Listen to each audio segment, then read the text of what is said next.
দর্শক, কক্সবাজারের পর বাংলাদেশে ফের ষড়যন্ত্রের গন্ধ।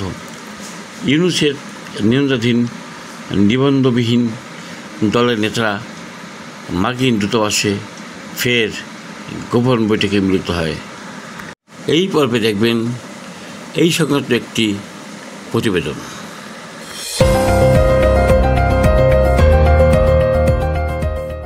সুপ্রিয় দর্শক, আপনারা দেখছেন ভয়েস অফ ক্যালকাটার পরিবেশনা। গতকাল ঢাকায় ফের রাজনৈতিক অঙ্গনে তীব্র আলোচনার জন্ম দিয়েছে একটি গোপন বৈঠক।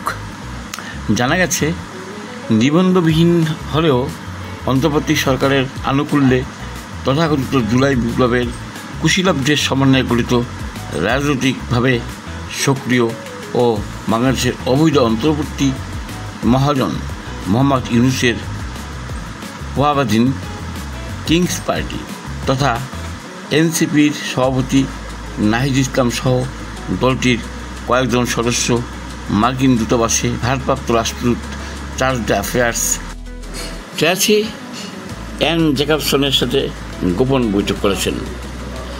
ভারতের এই দূত ট্র্যাসি জুলাই বিপ্লবের নামে বাংলাদেশকে ধ্বংসের মার্কিন সমন্বয়ক সাবেক মার্কিন প্রেসিডেন্ট জো বাইডেনের বিশ্বস্ত সহকারী পিটার হেসের স্থলাভিষিক্ত হন 2025 সালের 11 জানুয়ারি। কিন্তু একটি প্রবাদ আছে, ঢাকা দূতাবাসে মার্কিন দূত যিনি আসেন মার্কিন প্রশাসনের ষড়যন্ত্রে ঝাঁপিয়ে নিয়েই আসেন। পূর্বসূরিদের চিহ্নিত পদাঙ্ক অনুসরণ করতেই হবে তাকে। বৈঠকের রহস্য। বিশ্বাসযোগ্য সূত্রে পাওয়া খবর অনুযায়ী এই বৈঠকে মার্কিন পক্ষ থেকে রাজনৈতিক কৌশল, আওয়ামী লীগের ভবিষ্যৎ, নির্বাচনী সময়সীমা এবং বাংলাদেশের আসন্ন রাজনৈতিক পরিস্থিতি নিয়ে গভীর আলোচনা হয়। যদিও বৈঠকের কোনো আনুষ্ঠানিক ঘোষণা বা বিবৃতি প্রকাশ করা হয়নি, তবে রাজনৈতিক বিশেষজ্ঞদের মতে এর পেছনে ভবিষ্যৎ ক্ষমতার সমীকরণ সাজানোর গোপন এজেন্ডা থাকতে পারে। প্রসঙ্গ, ইউনূসের ভূমিকা নিয়ে প্রশ্ন। ইউনূসের নেতৃত্বাধীন অন্তর্বর্তী সরকারের বিরুদ্ধে এরই মধ্যে বাংলাদেশের অভ্যন্তরীণ রাজনীতিতে অতিরিক্ত বিদেশি প্রভাব আনার অভিযোগ উঠেছে। এই গোপন বৈঠক সেই সন্দেহকে আরও জোরালো করছে।